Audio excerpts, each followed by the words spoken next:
ડ્રેગનફ્લાય એક અદ્ભુત જીવ છે જે પ્રાચીન કાળથી અસ્તિત્વમાં છે. શરીર લાંબુ અને મજબૂત, 2 થી 12 સેન્ટીમીટર લંબાઈ ધરાવે છે.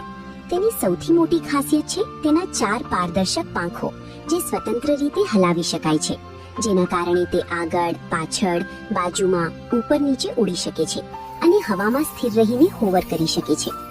તેના માથા પર મોટી બલ્જિંગ આંખો હોય છે જે લગભગ 360 ડિગ્રીનું વિઝન આપે છે અને 28,000 થી વધુ લેન્સથી બનેલી હોય છે જે તેની શિકારને ઝડપથી પકડવામાં મદદ કરે છે. ડ્રેગનફ્લાય 35 થી 58 કિલોમીટર પ્રતિ કલાક સુધીની ઝડપે ઉડી શકે છે, જે તેને વિશ્વના સૌથી ઝડપી ઉડતા જીવોમાંનું એક બનાવે છે. તેનું રહેઠાણ તળાવ, નદી નાળા સહિત સ્વચ્છ પાણીની આસપાસ હોય છે અને વિશ્વભરમાં એન્ટાર્કટિકા સિવાય દરેક ખંડ પર જોવા મળે છે અને મચ્છર, નાના જીવોને પકડીને ખાય છે. તેની બીજી ખાસિયત એ છે તે પોતાના વજનના 60% સુધીનો શિકાર એક જ વખતમાં ખાઈ શકે છે.